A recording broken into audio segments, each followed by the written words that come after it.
All right, what's up, everybody? Welcome to the official Trade Talk channel where I show you how I analyze price for the most consistent and higher probable entries to help y'all become better traders. So Bitcoin's moving today. Finally, it's up almost a whole percent. I don't know what's going on. The market is madness. As you can see that on the weekly time frame, the DXY is testing the 20 as well as the 50, still in a downtrend. But on the daily time frame, this thing is moving to the upside. So typically we would already start looking for longs at this point, but the weekly looks good. So I could figure maybe the dollar takes out this wick high and then rolls over. If it's going to roll over, really doesn't have anything to do with Bitcoin. As we know, Bitcoin has been trading all by its lonesome. It's not really trading with anything. It's not trading with risk. It's not trading with the against the dollar, inversely or anything like that. So we do have a pop here.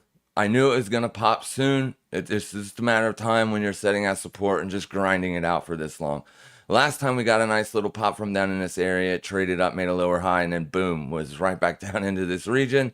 So what we need to do is we need to take out this high. Then we need to see a pullback to support and bullish continuation. Until we see that, this is still just a lower high and a potential selling event. Boom. And I have been filled. And I'm just basically taking a trade off of this little hourly Heath level here, as there is no daily supports, no daily resistance, no weekly levels, no nothing.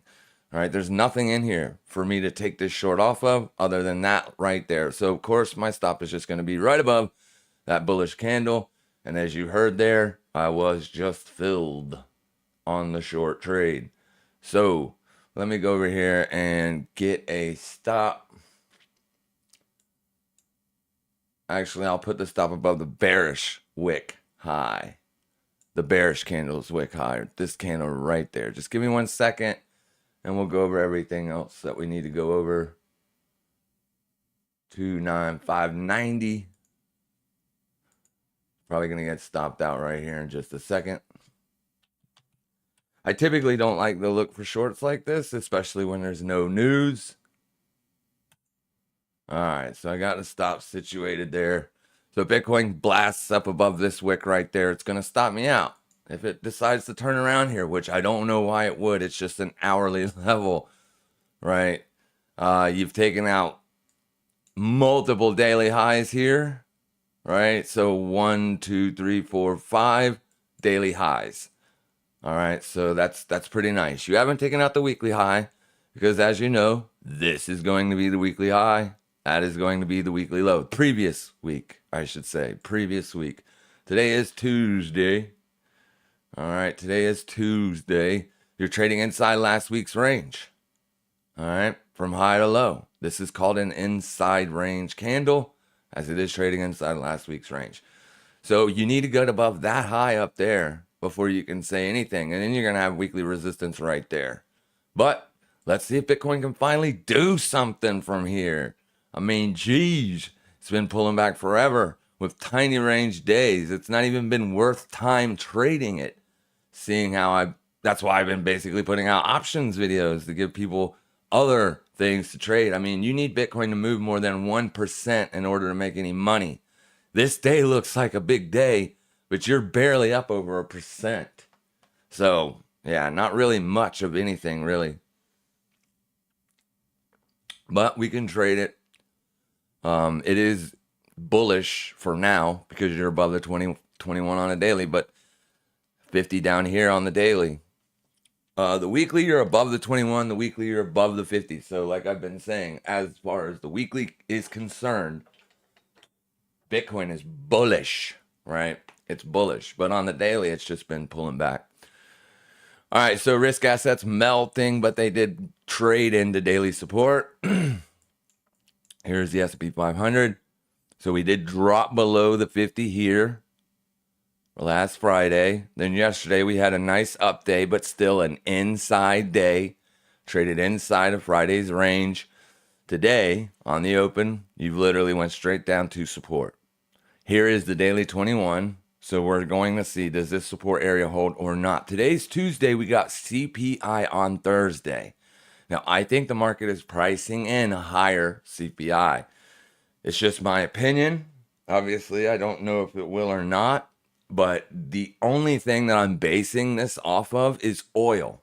That's it. Like, I'm not basing this off of month over month CPI prints or year over year prints or none of that. I'm just basing it strictly off of oil because we know that a $10 barrel move in oil will make inflation go up 0.2%. We've had a $20 move in oil. You can see down here, well, not quite a $20 move. You needed to get up to 87 to be a $20 move. But since the last CPI print, we have moved straight up. All right, straight up. So this is my reasoning for thinking that we might tick up 0.1% or 0.2%. I don't know. Maybe it don't. Maybe it goes down. Maybe I'm wrong, right? But oil does directly affect inflation. So we will see how that plays out. If we go look at inflation and then we pull up oil, you'll see this. Bonds. There we go. We got inflation over here. All right. Let's get rid of the moving average. And then all we got to do right here is compare oil. Now this will be on a monthly basis. And you can see right here, this orange line is oil. If you look, I mean, oil made a move down before inflation made a move down. Oil made a move up before inflation made a move up. And oil blasted off to the moon, trading almost up to 120 bucks, hitting 115, 114-ish, we'll call it. But I don't know what the wick is up there either. It's a line chart. It only goes by the closes. But anyways, you can see how oil peaked out exactly 1 month before inflation did. Oil dropped. Well, inflation dropped. Now, what's the difference between this chart and the chart we just looked at on oil? Well, I'll tell you. If you look at my cursor over to the left-hand side of the screen, you'll see that this thing is at 70 bucks. 70 bucks. Now, we did tick up here, and that didn't cause anything on inflation. However, if we look right here, 79.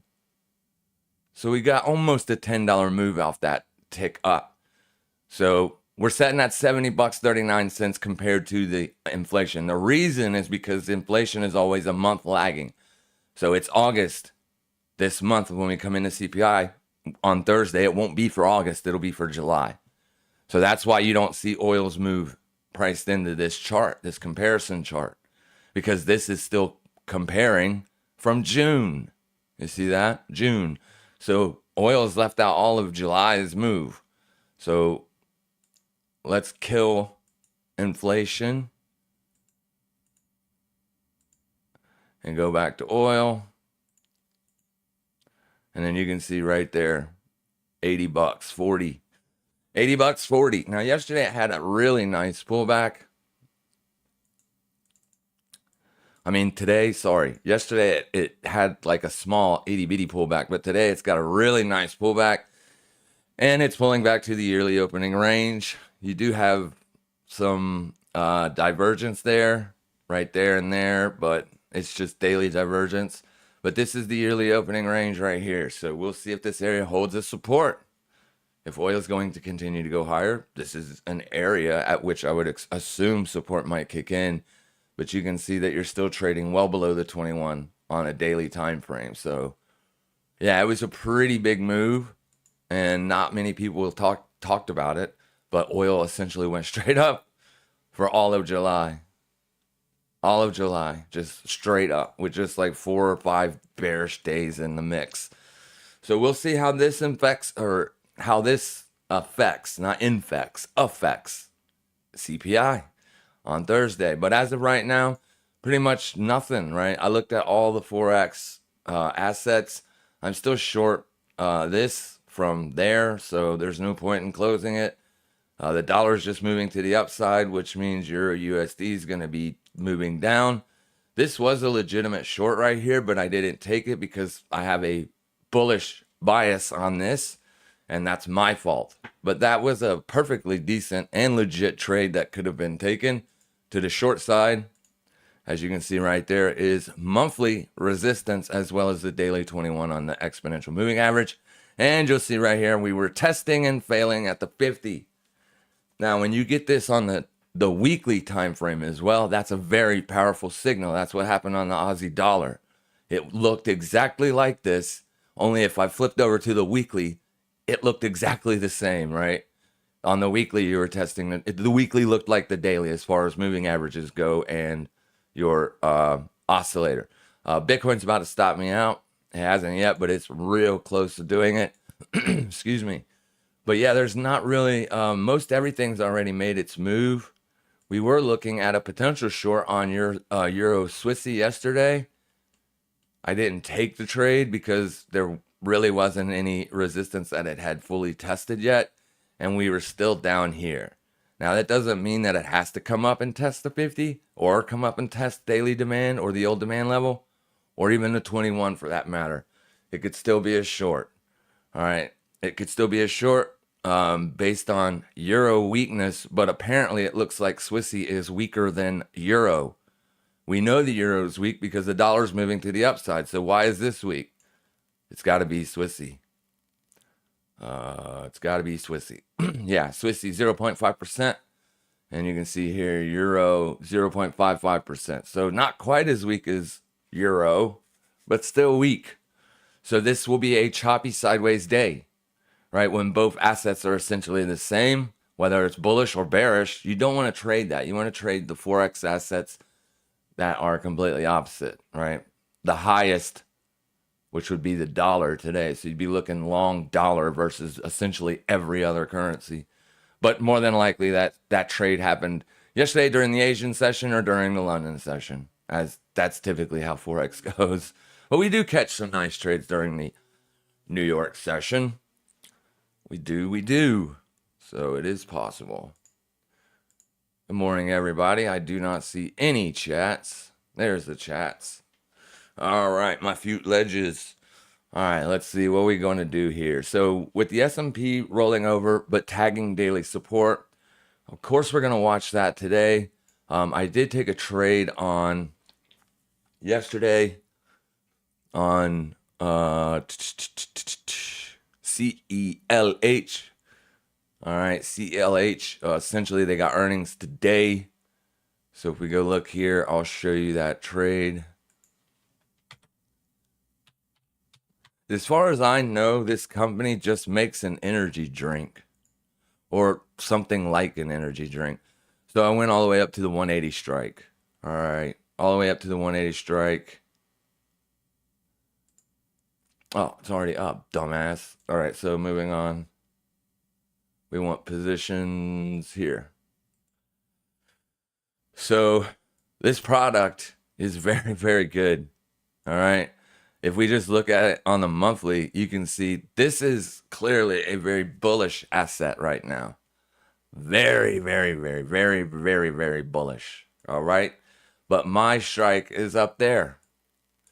So as long as we don't get up there, which we could because we have earnings today, right? Obviously, it could get up there if it has really, really good earnings.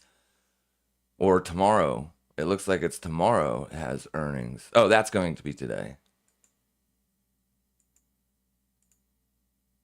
Yeah, Tuesday. That's today. After the hour, after market. So you got all day if you want to take that short. Be very, very careful as shorting calls and options on the upside has unlimited risk. Unlimited risk. All right. All right. I am still holding these positions. Oh, no, I'm not holding this position. I closed that position. All right. So these are essentially all the positions that I have open right now on the options account. On the options account. Still holding that Aussie dollar short. And I got stopped out on a Swiss yen short that we took. I believe we took it Thursday. No, maybe Sunday. No, we had to take it last week when I was live. Had to have. Oh, I typed in the wrong thing. So what we did was, you never want to short this. I mean, it's clearly showing you that it is bullish, but we took a chance on it, and we did make money on it, but we took profits yesterday at the open, right? At the open yesterday, we took profits, and then yesterday we got stopped out. At the open, when I took profits, we were at yesterday's open. So we got short here on Friday. So Friday, Oh, that's right. I didn't do a live stream Friday. I was supposed to, but it was too late once I realized what happened. So we just went into the Discord and did the stream there. Boom, stopped out on Bitcoin. All right, so this is where we took the short Friday morning, and Monday I was watching it to see if it got back above the open. If it did, when I took profits, moved, stopped, break even, and we got stopped out. So that's pretty much it. Still holding the USD JPY short, but depending on if it breaks out above this or not, will determine whether I close that position or not. I've given it plenty of opportunities to break back to the downside, but with the sheer weakness that the yen has been all year in 2023, it's literally just, it gave us a good trade in 2022, but this whole year, it's literally been to the upside. All right. 29,700 is where it's headed. Okay. If you say so. I mean, it's possible. We never know where these things are headed, but it's absolutely possible. That would be daily res. It looks like it's where it's headed. The last 2 days have been bullish. This is the price where I told everybody, since we've been trading down here, if you want to get long here. 28,990. Why is that? It is yearly supply. All right, that is the price right there. So I just couldn't get long. I tried to get long, like I think on this day I got stopped out, and I tried one more time and I made money, but then I got stopped out, right? Because I took profits and moved my stops. So I was like, screw it. I'm going to quit trying to get long down here. I'm going to wait for the price to pop and then I'll short it. So here we are. I just took one attempt at it. I probably won't take another attempt today. If it gets up to 29,700, John, then it's your choice as to what you want to do with it, obviously. But clearly it was a buy. I asked yesterday if we were going out to take out Saturday and Sunday's low. We did more than that. We took out Friday's low also. So essentially, if you'd have just been watching Friday's low, you could have bought it then, but I wasn't watching it that low. I was watching Thursday and Friday's low because this was where the support was. And when it went all the way down there, I just let it go. But if you look on the hourly, it was literally just 3 hours, 4 hours it was under there. Right through here. So boom, this would have been when you should have bought it. Back above. Then you put your stop under that low. And you have to go very far in order to make a 2-to-1 on that. But still, it's been holding there for a long time. Morning heat are the major support levels to watch on silver. Are there major? Yes, there's always major support levels on every asset. That's gold, sorry. I always do that. Always. All right, give me 1 second here. And I will find them for you. Although it looks rough.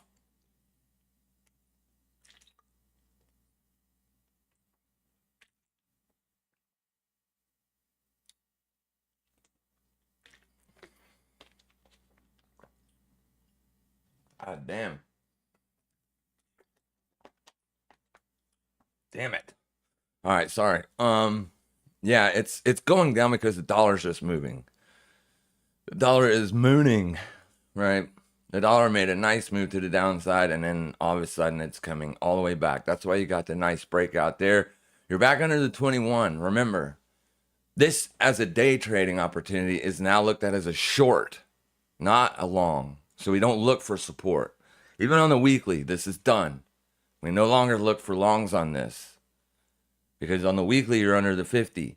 Now, obviously, that only goes for like trading. Like if you want to invest in something, that's different. But my advice is don't invest so close to the highs, which it's not. Because $50 is the high. So, I mean, you just got to ask yourself, are you willing to risk $23 to make 50? Other than that, I mean, this is just a trading mechanism. I don't see really any reason for silver to go up in the near term. As far as use case metals goes, I mean, obviously I know it's used in a lot of things, but that's obviously not affecting the price of silver, right? It's not. The traders are, because the traders say that the price of silver is only $22 an ounce. So, yeah. You got weekly support coming up right here. But like I said, this was supposed to be support and it broke down. And remember, I told you if you break down below that level, you will no longer be looking for longs because you will have taken out the move to the upside. And now you are under this. So now every time you get a move up, people are going to be shorting it. If this is going to be a trend, that is, of course, if. We never know what's going to happen with price. So now this is the new support to watch if you're looking for longs. I mean, I don't like it. It's been trading in a long range. This is a weekly time frame. So you're looking all the way back into September 2020. You've literally been trading under 28 bucks and above 17 bucks for 3 years. So yeah, it's probably going to go back to the middle of the range or down to the lows. So here you were on oversold, then you made a lower low, which was obviously weekly bullish div. Then you made your run, retested the 50, and you could not get above, what is that, 64? As far as momentum is concerned, that just lets shorts know, hey, this thing probably isn't going to go up. And then we came back down and tested the 50 again. So on this spike, it was just like the price tells you a story. Long term, you're in a range. So I would wait for 1785 before I would look to be a buyer of this. Because then you can make some money. Because this thing moves very, very slow. But obviously, if you're trading it like Forex on a CFD, then you're going to have 50x leverage on it. And it's going to be just like a Forex pair. And in that case, then be very careful. As until the dollar rolls over, silver will not find support. So we're hoping the dollar finds resistance here at 102.92 and then rolls back over. If that occurs, then you can watch for longs on silver. But until then, my friend, I would leave it be. I would leave it be. Obviously, you know, silver is a very huge market. So lots of trillions traded inside of this silver market. Just be very careful. Your thoughts on new XRP run? Yeah, let's go take a look at it.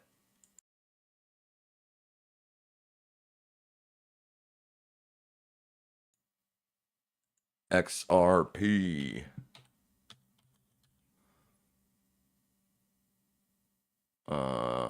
No, I don't want to compare it. I want to look at it.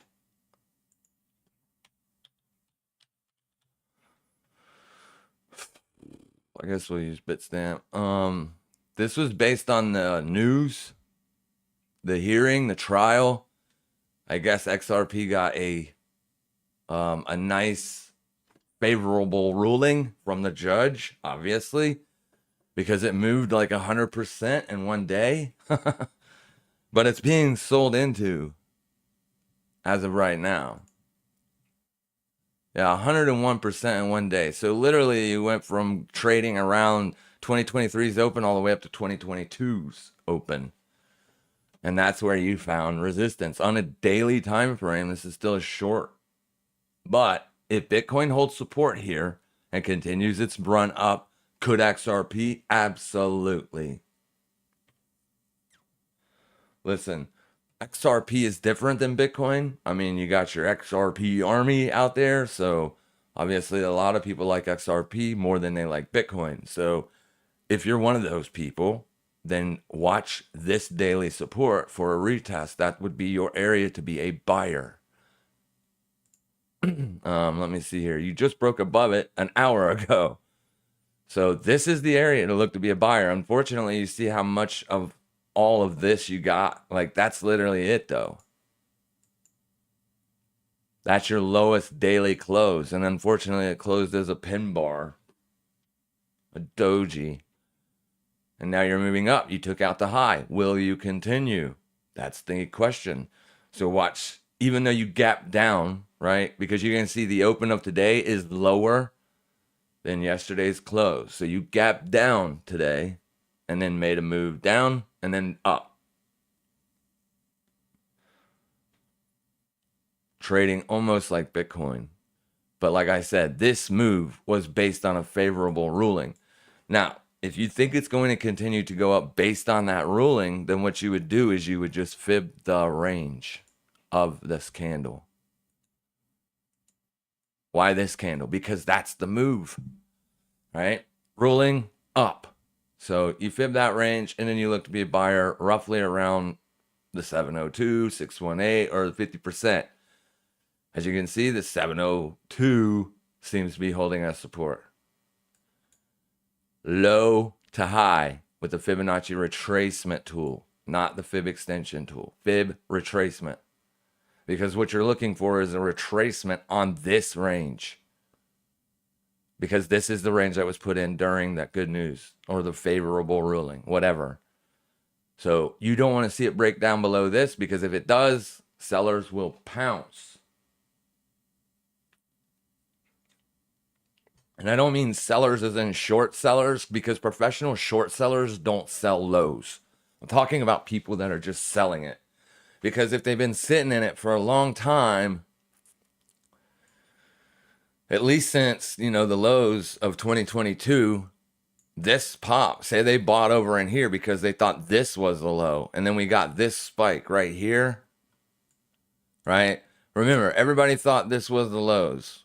Well, no, that's January 2022. So apparently this thing was going down before everything else was. It should have topped in November, as that's when risk fell off. Oh, it did. All right, so it was right on track. What I'm trying to say to you, literally, is anybody that bought in here, because remember all the stuff out there on Bitcoin, this was the area that this was going to be the low, and we traded in it so much, and people were showing those Wyckoff accumulation photos all over Twitter, and Trade Talk was like, no, this is an area to get short. All these people that bought in here, they're looking to sell, and they got their chance there. So they've been sitting in this in pain, right? When they bought it, 67, dropped down to 30, they lost half of their money, 50% loss.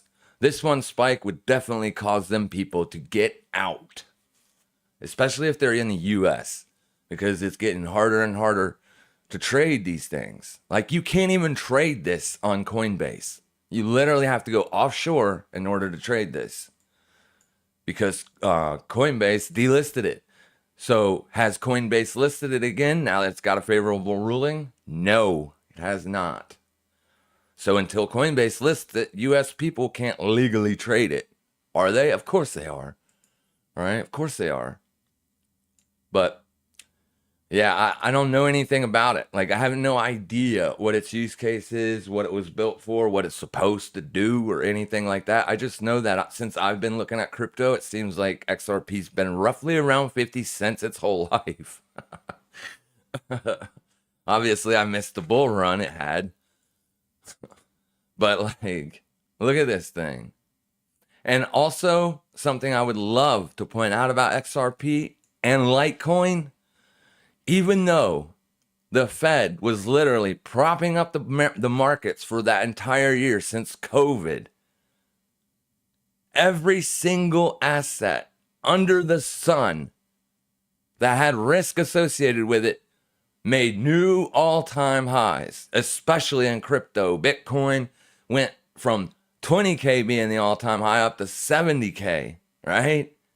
And most other cryptos did too. XRP and Litecoin, however, did not make fresh all-time highs. That has to tell you something right there. Like, that was the most bullish period since this thing opened for Litecoin. I mean, for XRP. And it made a nice run from 13 cents up to there. I mean, that's lots of percentage gains. But I mean, yeah, I don't know anything about it. That's the area you want to hold. If it doesn't, I wouldn't doubt it going all the way back down to 50 cents, as that's where your last resistance was, right up in there, 53 cents. So be careful buying this thing. If you were buying it, you should have been buying it before the move. There's 2023's open. This is when you should have bought it. in here, right in there. Yeah, multiple days to buy it before it lifted off. And if you've been following me, that's when I told everybody to start buying. So that's where you should have been a buyer. You don't want to buy after something's had a 100 and something % move. Because now, I mean, although it is holding a 702 retracement, it's only up 35%, whereas it was up 100%. Just imagine all the people that bought up there. Jesus. Well, this thing's going to moon, man. This is just one day it did 100%. Imagine what it's going to look like in 5 days. It's going to be 800%. Nope. Nope. It literally rejected the 2022 yearly opening range, and it's falling right back into the middle of 2023's open to the 2022 open. Right back into that mid-range there. So just be careful buying it up here. On the weekly, you can buy it. I mean, as long as this 21 exponential is under price, you can buy it at supports. So let's see how this week closes and then watch next week. Do you get a push lower next week or not? And as of right now, the only price to watch is 62,279 because that's the only support you have. You don't have anything else until you get all the way down to here. And then why would you want to buy it again? Right? Why would you want to buy it? Because it's right back down to where it was before the favorable hearing. So just be careful with these things, okay? But I don't know what it does. If you know what it does and you think it's going to be worth, $1 or $5 in the future, then you can buy it anywhere. Just don't buy it with leverage. There's a difference between investing and trading. In trading, you're using leverage based on a intraday move. In investing, you're buying for the long-term outlook. And I gotta say, until we get a new administration, I don't really like much of any crypto at this point because there's not many exchanges where U.S. citizens can trade legally. Someone said that you can trade on KuCoin if you're in the U.S., but they do KYC and 5x leverage is the max you can use, which sounds about right because in stock trading, 6x leverage is the most you will get on any brokerage. The reason Forex allows you to use 50% because the government thinks that you're not going to make any money in Forex because it's currencies. And all currencies suck. But you can make money in Forex, obviously, because a lot of people trade it. Lots.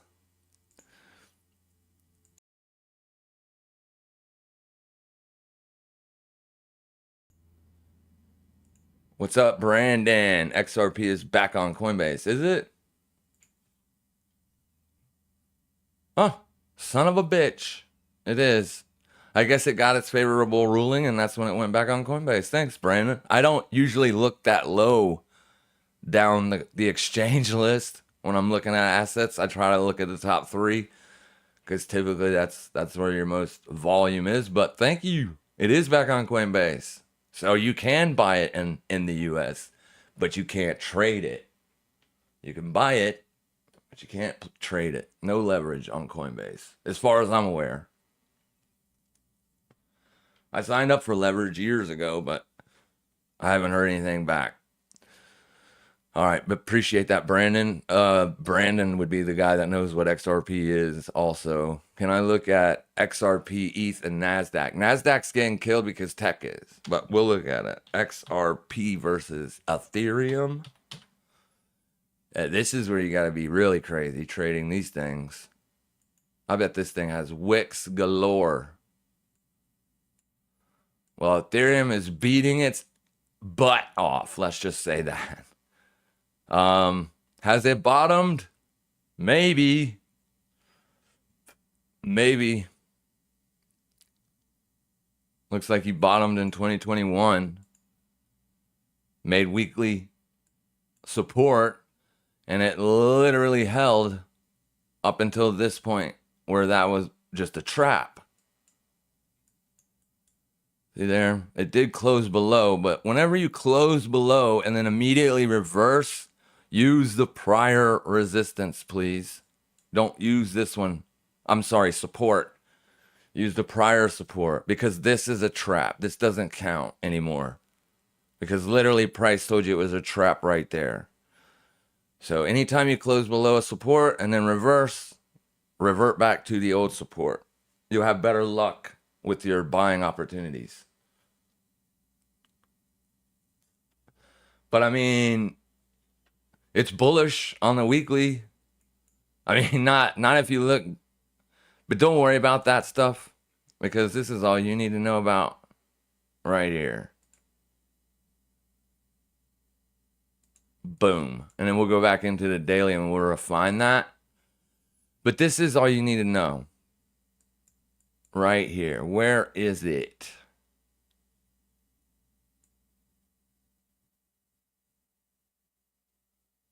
There.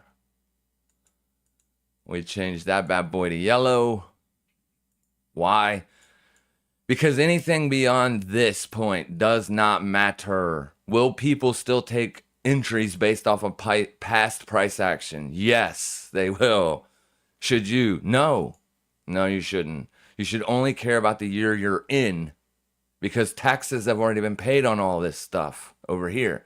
So, while old, like higher level supports will form, like monthlies and stuff, here's a perfect example. There's monthly support, then you made a trap right there, and then you blowed it out because it was a trap. And then look right here. Boop. You should have bought it there. Well, shit, that didn't work. I am not good with this thing. Let me just pull up my regular trading view tools. Right there. Monthly support. Buy it. If you think it's going up. At this point, that would have been bearish on the year. But, boom, right? It basically held and you got a nice move up. This is based on, like I said, the news, the favorable ruling it got. It's testing previous month's high and also the 21 exponential. So if you want to buy it, buy it. Where do you risk? I don't know. I do not know.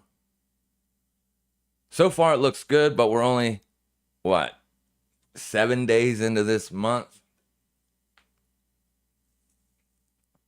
Got old 23 days left to go. So be careful, but it is testing that.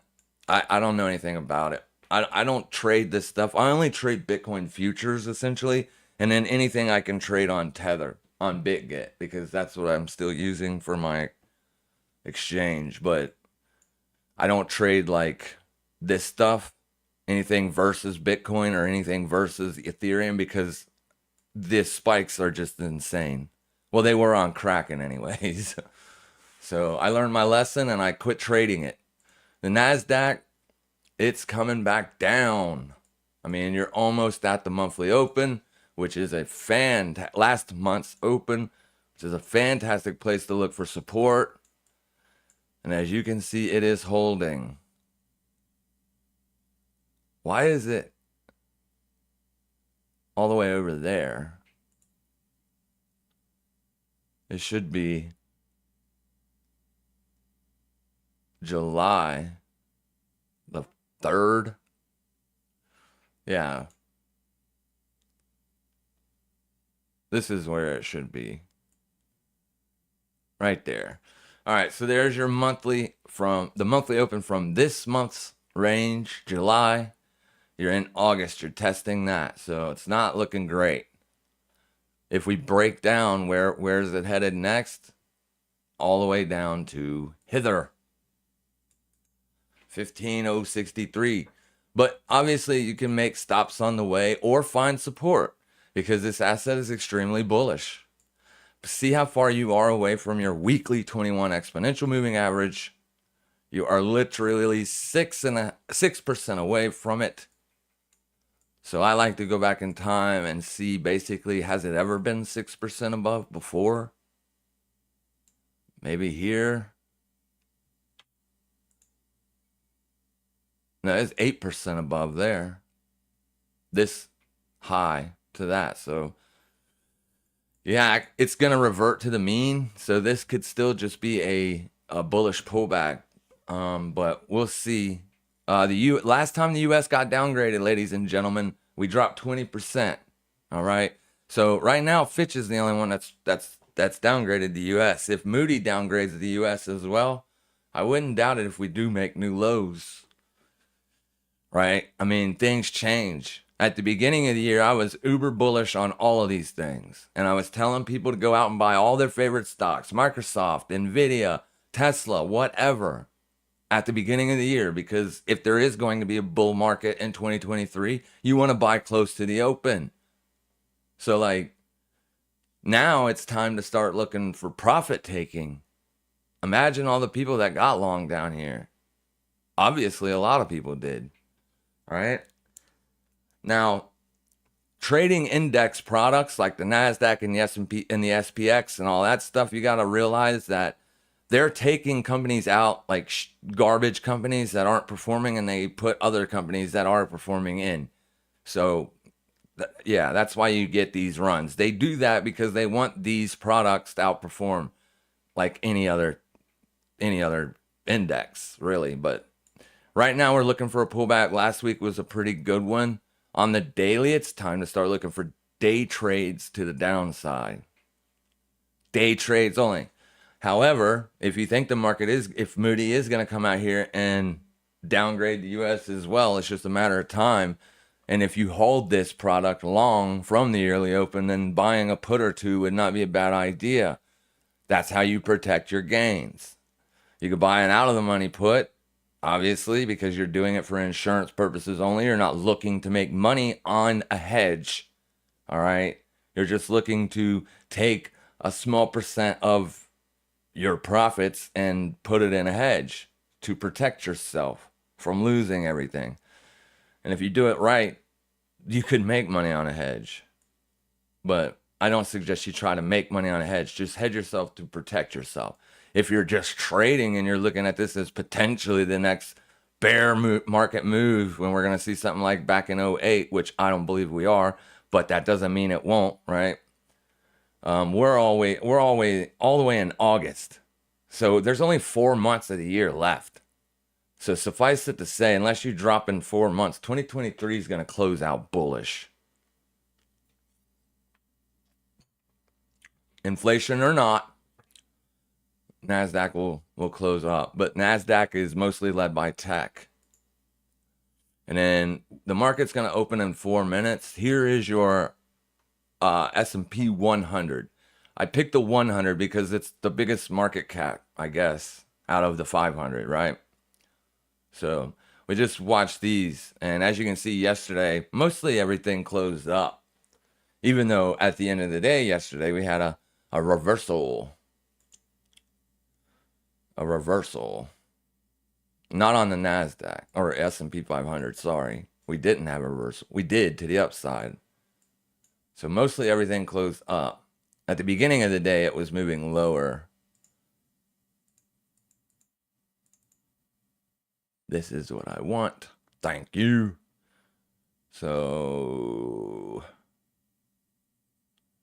right in through here, you can see that it had a little bit of trouble in here. Then it went up, and then it came back, and then finally up she went, and then it closed up there. Opened a new day, which this is based off of the E-mini contracts, the futures contracts. So it's open 24/5, except for a couple hours. Because if I scroll over to 1655, you can see it immediately skips an hour and 5 minutes. Why? Because that's the cash settlement. That's when they close the futures, they settle it, and then they reopen it. DXY does it twice a day, I think. And the VIX futures are settled every Wednesday. Also the options every Wednesday. XRP is for international settlement, but it's mostly just a centralized scam. As most cryptocurrencies are. Could you look at oil, please? Yeah, we looked at oil at the beginning of the stream, but you might not have been here. But let's go look at it. It has moved up a lot. Today, it's pulling back. But since all of July, it was essentially just straight up. So it's back testing the yearly opening range. But, this is important. I mean, it's a yearly opening range. You can see simply right here, here, here, here, here, here. All those times that it got above and then it went right back under. So it's at a very important place. Does it find support and go? If it does, we can expect the CPI to tick up. Because oil does have a lot to do with CPI. So as I'm expecting us to literally see at least a point tick higher based solely on oil. If we don't get it, then that doesn't mean anything to me. Obviously, I'd rather inflation continue to go lower, but oil has a huge part to do with inflation, as I went over at the very beginning of the stream. You could just go watch the beginning of the stream, and I compared inflation with oil, and you'll see just how hand in hand they are.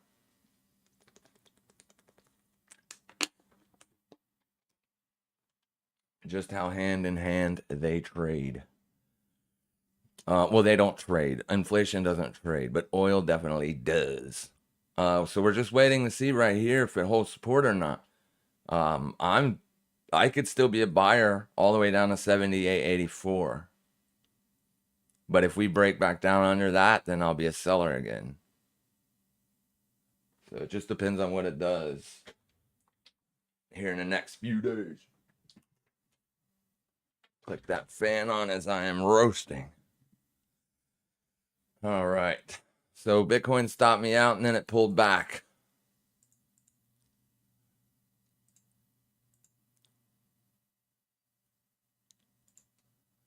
So this is where I was looking for the short. You can see it traded up, stopped me out, back down. Is it going to go down though? I don't know. You know what I mean? You can watch the hourly close.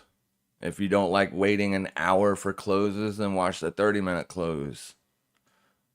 If you get another 30-minute close above 29,572, then I would not look for shorts. All right. I wouldn't look for shorts, but this looks like we're missing the move, man. No, the market hasn't even opened yet. You got 1 minute till the market opens, and then Bitcoin will do whatever it's going to do for the day. Hey, Bravo, I was just working on a new setup for recording videos. I've been waiting for the bottom in altcoins to be clear because I want to know that's all people will ask me about. Yeah, you know your stuff when it comes to those things, though. Last time we got downgraded, August 8th, 2011, Black Monday. It almost marked the top of gold in the Dow Jones after a pullback. Thoughts? Yeah, of course. It dropped 20%, and then all the investors of the world said, hey, this is 20% cheaper than it was just a month ago. Let's buy it, right?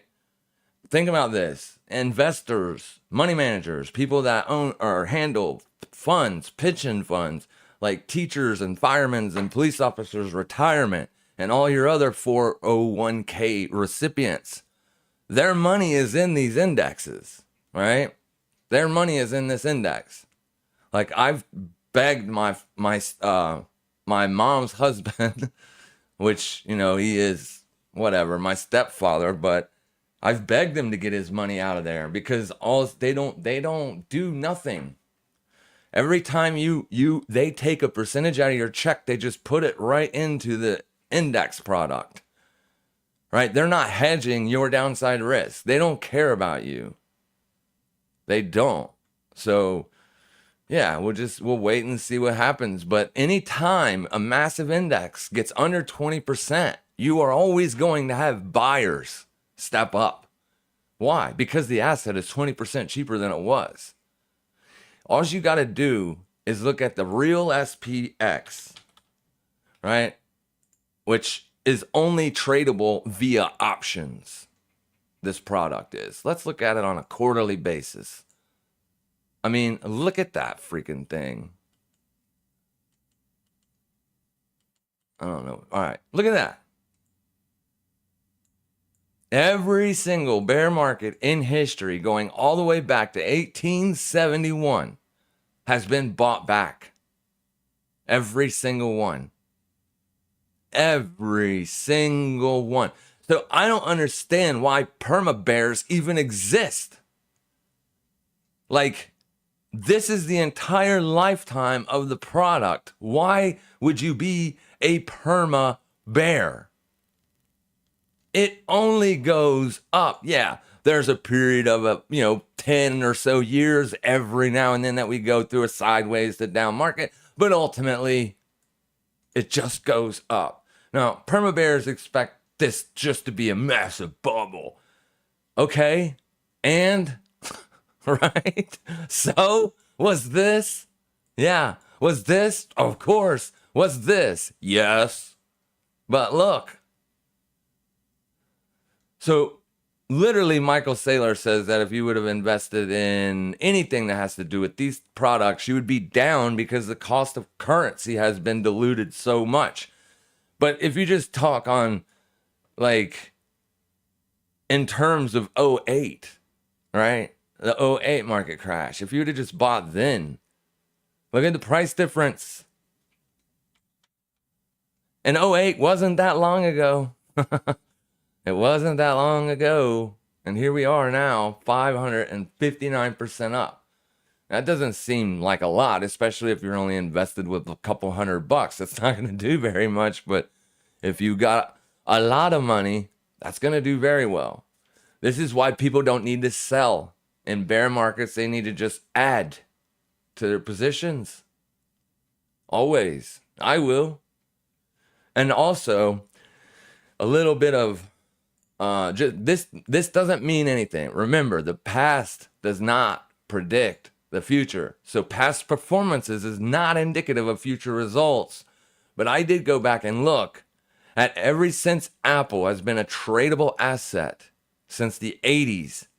Every bear market, once Apple made a fresh all-time high, the bear market was over, right? Until the next bear market. Fresh all-time high, big-ass run, another bear market, fresh all-time high, big-ass run, another bear market, new all-time high, big-ass run, another bear market. You get the idea. But every time we made a new high on Apple, the bear market was over.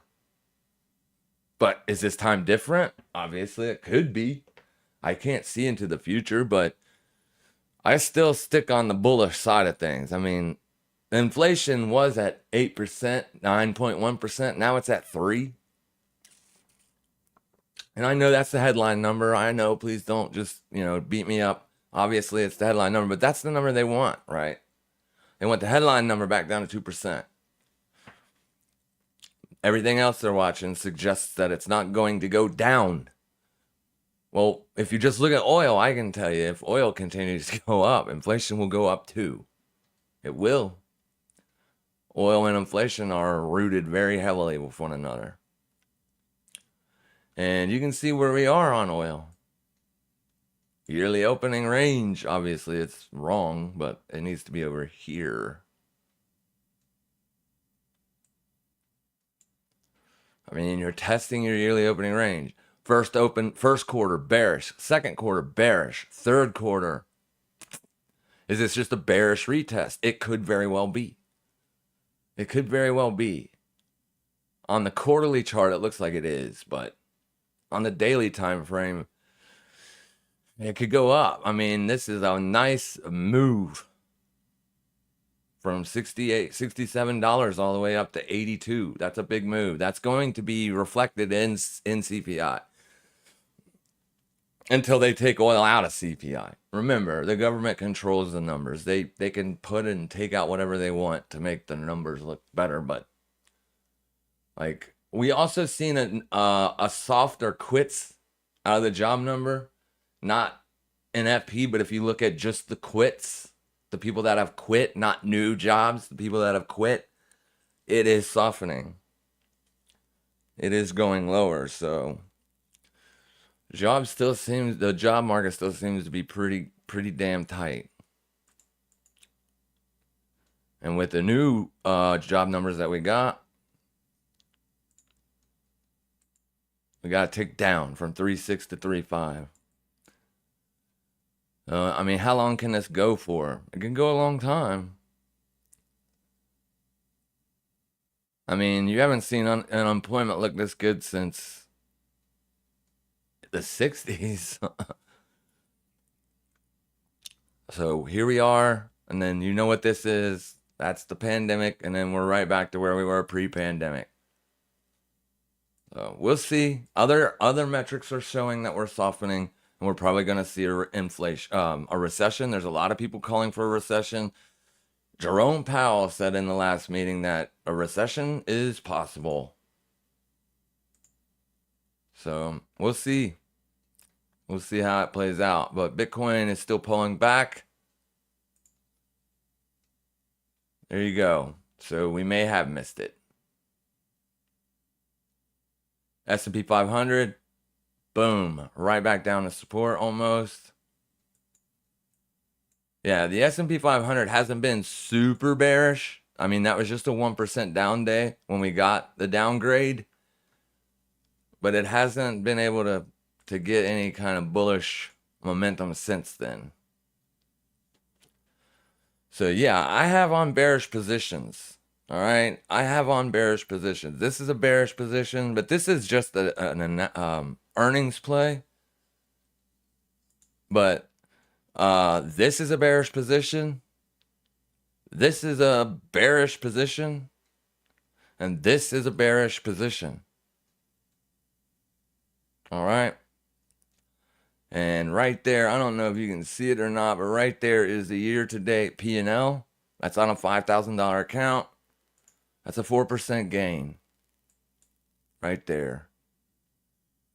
And I'll continue to post this publicly because we're going to build this account. I'm going to show people that can no longer trade Bitcoin that you don't have to trade Bitcoin to make explosive growth in an account. All right, what we got? This is probably going to be down today. But remember, I don't care what happens intraday. It's at the end of the day that I care about. Because I sold this for the premium. Has a 93% probability of making money on this trade. I bought it at 67 cents. So tomorrow, as long as it stays under, what was it, 180? This will be worth 4 cents, 5 cents. And then I'll buy it back and that'll be profit, $67. And those other positions are spreads. No, sorry. MESZ3. This is a macro ES contract. And it's just a short call. A short call. I sold the 4,900 strike 17 or 18 days ago. Oh, 22 days ago. UAL.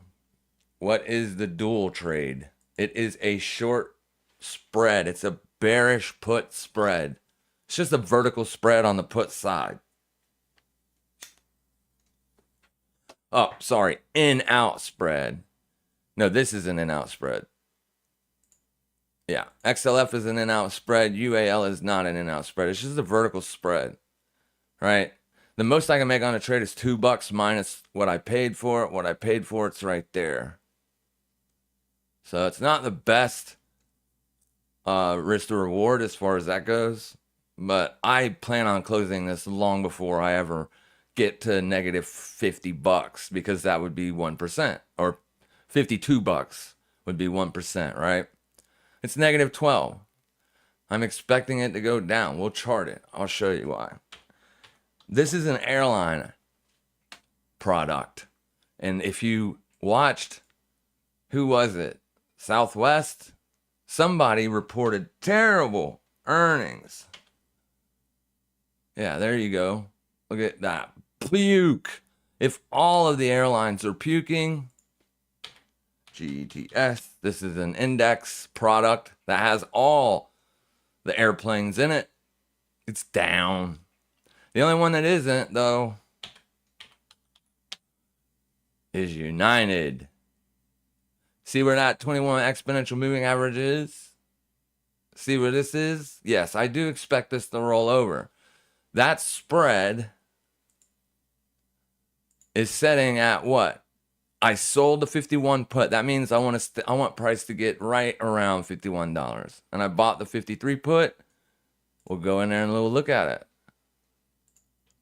Here it is, 31 days out. Here's the position.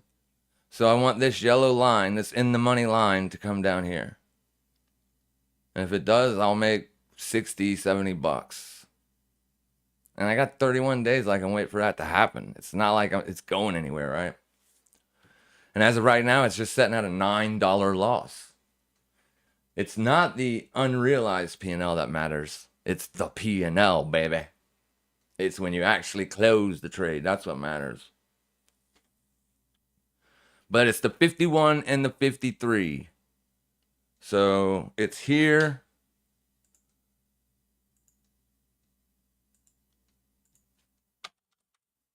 There's the long put. Here is the short put. Right at 50 bucks or $51 right there. So you can see how close I am into profit. If this thing gets under this, I'll be in profit. If it gets down here, I'll be at full max profit. Under $53. So I don't need a big move. I just need a lower move. And everything else is down. I mean, everything. Every other airplane stock is down. This one is up still nicely. So I'm just figuring it'll follow suit. But maybe it won't. But I like the technicals. The technicals say, yeah, that's a short trade. If you don't want to if you want unlimited profitability, then just buy a put at 54 bucks or something. I don't know that it's going to go down. That's why I use limited risk trades on options. I'm just trying to grow the account to show people that you can just simply grow an account. And you can trust having $5 million in this broker, right? Because this is a U.S. regulated brokerage exchange. Or just call it a broker because they're not an exchange. For options, there's only one exchange. And that's the Chicago Board of Options Exchange, also known as CBOE. CBOE clears and pays for these trades. But yeah, every position is a short. Everyone, I just noticed that. This is a short, this is a short, short. The XLF trade is an in-out spread. It's the same thing as a vertical spread. It's just one strike in the money, one strike out of the money. Or two strikes out of the money. One strike in the money, one strike out of the money. This one I could probably go ahead and close. No, once it gets up to 50% profitability, then I'll close it. So it just needs to get like right in there. About 40 bucks. Give me 40 bucks and I'll close it. Right? And I still got plenty of time left on this one. I got 30 days left on that. So don't you mind that P&L there. But this number is obviously calculated based on your open P&L. The net liquidity in this account is 5270, something like that. That's the net liquidity. But obviously you can see, I mean, now it's up 245. Once it gets to 250, that's a 5% return. And like 20 days, that ain't bad. But I've been taking very, very, very safe trades. 1%, risking 1%. Obviously, I can't risk 1% on the long or the short calls. I can over here as long as I don't have like a massive gap up, which is possible on CELH. And I wouldn't take the trade now because you can see my profit's up 12 bucks. So that means you're not going to be able to sell it for 67 cents anymore. You'll only be able to sell it for like 50 cents or something. Let's go look. You just got to watch the videos. I understand to people that don't know anything about options, it's difficult. But I promise you, all you need to learn is the vocabulary. Once you know what a strike is, once you know what everything is, expiration, puts, calls, once you know what all that stuff is, the strategies then take form. They're simple. They're easy to put on. And in this specific brokerage, You don't need $250,000 to short a call. So right now the spread is 50 to 60 cents. So I sold it for 67 cents yesterday. I tried to sell it for 72 cents at the midpoint, but there's not much liquidity in this asset because it filled me at 67. I had a limit order at 72. So it's best to do these type of trades with tight bid-ask spreads. And when I say tight, I'm talking $2-3. That's the spread you want to see. You don't want to see a $10 wide spread because, yeah, this is where I plan on taking profits. Here or here tomorrow. Hopefully. Not hopefully, just, if it gaps up above whatever, then obviously I'll take a loss. But it won't be a huge loss. And 180 is a hell of a gap up. I'm not saying it can't do it. Please don't think it can't. Even though there's a 93% probability on this trade. There it is. This is where it has to get up before, I start taking a big loss. And there's only 3 days left to expiration, so it's got to get up there and it's got to stay up there. See, even if it gets up here, right? Even if it gets up here, I become very risky because I'll be losing much more than just $50. But if it falls back under 180 on Friday and then expires, it'll expire worthless. But I'll close it before Friday. But yeah, they're very risky plays. I don't suggest anybody do them yet. Not until you understand fully what options are, what they're about, how they work, how they're priced, and this. Yeah, so the all you can make on a spread is the width of the spread, Brian, minus the premium paid. If it's a short spread, all you can make on it is obviously what you get in the credit. But long spreads are best. Like if you just want to short it, you can just buy an in the money put, selling out of the money put, boom. And you're just looking to make that money. And it's also defined risk. If it does have great earnings and it does gap way up, you'll just lose your defined risk. Whereas this is an undefined risk. Not good.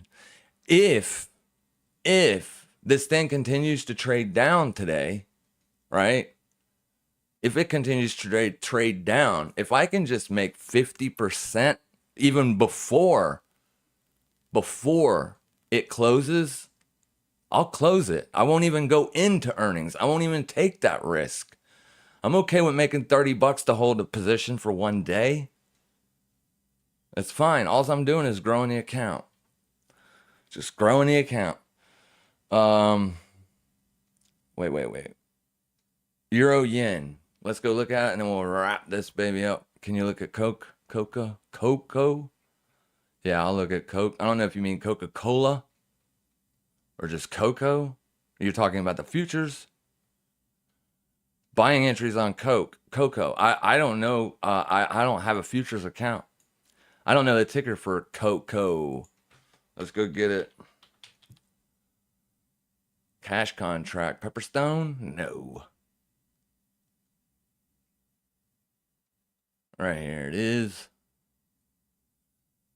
Where would I buy it?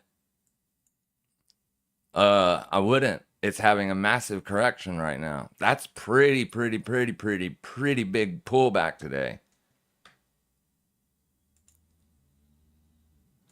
4% down on the day. I guess not that bad. I would want to see it hold there or the next weekly support under it here. If it doesn't hold there, then it's probably coming down much further.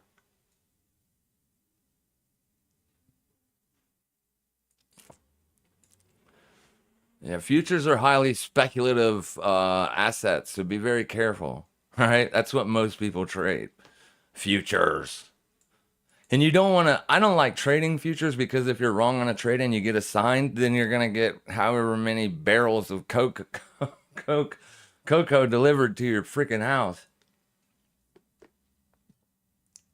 Here's the advanced decline line as of right now on the day. That's your S&P 100 right there, ladies and gentlemen. All we need is a 90. We get a 90 there. Woo! Shit will hit the fan. Or could hit the fan. You got 88 stocks in the S&P 100 declining, whereas you only got 12 going up. Advancing. Declining, advancing. That's a pretty bearish day. Where's the heat map? It's in here somewhere. Here we go. Blech. Lily's up because it had earnings. I don't know if NVO had earnings or not. Let's go look.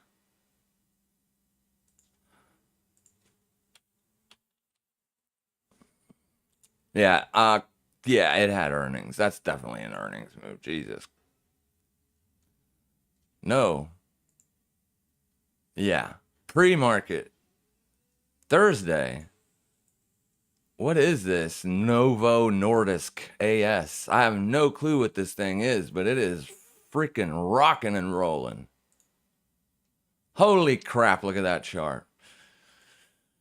It's got earnings in a couple days, though, and it's going to be pre-market. Let's go check it. What is this thing? I can't take the trade because I don't have enough buying power left, but you all might be able to. Ooh, and it's got weeklies. Doesn't look good. That is not good. I wouldn't do it because this is where you'd want to buy it. Or, I mean, sell it. And it's too close in the money. But it's got premium. It's got premium to give away, but the spreads are very, very, very wide. Nothing in here. That I wouldn't trade this. Yeah. I wouldn't trade this at all. I would not trade this at all. Look at this spread. 20 cents to 115. I wouldn't touch that. Don't touch this. This bad. Very, very bad. All right. What was the other one? Euro USD. I mean JPY. Euro JPY. I mean, it's down because of euro, but if the yen remains the weakest, then this can go up, even though euro is weak right now because yen is weaker. We can see which is weaker, 58, and the yen is where? 51. So the euro is actually weaker than the yen. So this would be a decent short, but I can't short it here. And the answer, or the reason why, is because it's still structured bullishly. It looks like it's losing momentum, obviously. Right? I mean, it went from straight up to this.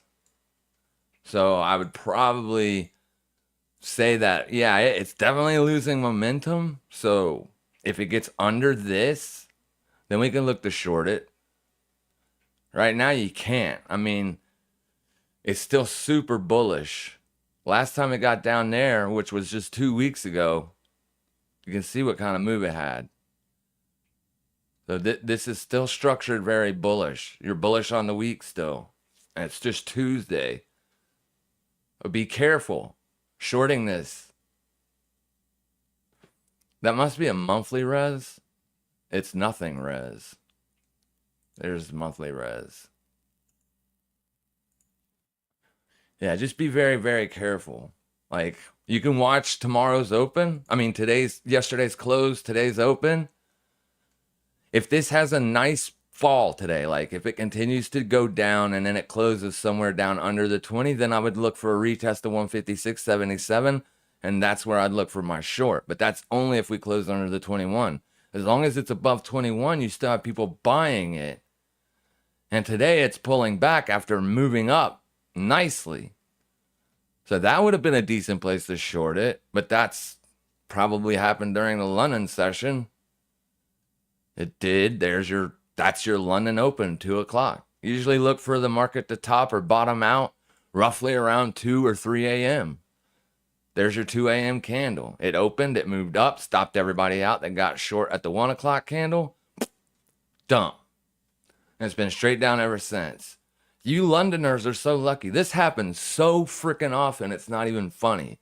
Like, if you have very good risk to reward, like, if you're really good at not over trading and this and that and that and this and taking a loss, all you got to do is watch the 2 and 3 o'clock candles. If you're making fresh daily highs, short it. If you're making fresh daily lows, buy it. Right? The London session usually makes the high or low of day. And it happens often. More than 50%. So, yeah. But I wouldn't mess with it right now. Because on the daily, it's still structured bullish. It has lost its bullish momentum, which is good. But it's still structured bullish. All right. And what was that? Good sell at 157.443. Yeah, of course. That would have been daily resistance. Right there. It's also monthly resistance. Yeah, it would have been. But you can't say coulda, woulda, shoulda, right? Not in trading. You just wait for the next opportunity on it. Right now, the ones that we're looking at for potential opportunities are Euro Swishy, Euro Swiss. We're just watching it. We haven't taken it yet. Right? But I'd like to see this thing at least try to get above one more time because your momentum is still moving up, even though price is kind of sidelined, right? So be careful. Watch that stop run above this swing high. And then if it drops back under it, then you could potentially short this. But on the weekly, it's far away. So you could see a reversion to the mean. Be very careful. We're just watching it. And I haven't seen any other setups. That's the thing with FX. Sometimes you get like nice setups all week. Like last week, I had 4 setups. I was 4 for 4 on FX trades last week. This week, I haven't seen one yet. Well, I took profits on one, but I took the trade Friday, so it doesn't count really as a this week trade, right? I would have taken profits on it Friday had I been watching it, is what I'm saying. So we don't count that for this week. This week I haven't taken any FX trades, and I've taken one Bitcoin trade and I lost it just about 20 minutes ago. And now it's pulling back. So you were up 1% on the day. You are now up 0.5% on the day. Nothing in regards of an actual move. A 1% move. That's not very good. So it fell slightly short of resistance. Daily res. Let's go see if we can find like a 4 hour or something. Stopped it. Nope. So this one just literally went up into a random area. Oh, yeah. Randomness. 8 hour. New. Almost. Nothing on a 12 hour. Once you start getting this low, it's ridiculous. There you go. I mean, that's as close as you can get, right? You can either say 2 hour resistance there or the 2 hour supply there. But you didn't quite get the supply. Can you short it at 2 hour resistance now? I don't know. This 2 hour candle just opens. You're going to have to wait 2 hours. I would go to the 30-minute candles and I'd watch this candle. If you close a bullish candle above 29,476 on a 30-minute basis, I wouldn't short it because you just made a higher high and a higher close. If you come up here, test this and roll over, then you can short it. But you're only looking at this point, all the profits would have been made in that move. So I wouldn't even mess with it. And since the market's open, we're just going to be looking at stocks. Or would you look for buying entries? Yeah, Coco, I wouldn't, remember. And good morning, love all options content. Heath, keep it up. I'm glad you do. It's going to help you. I promise. Can you take a look at U.S. bond yields?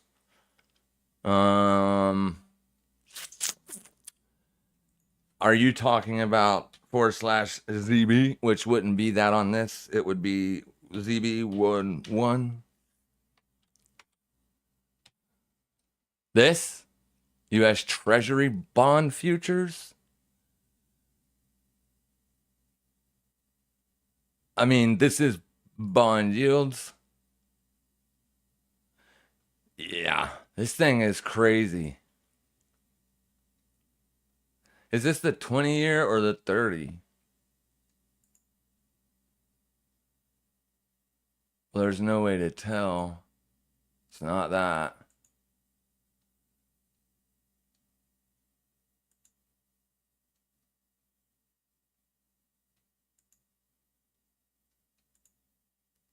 It's the 10-year.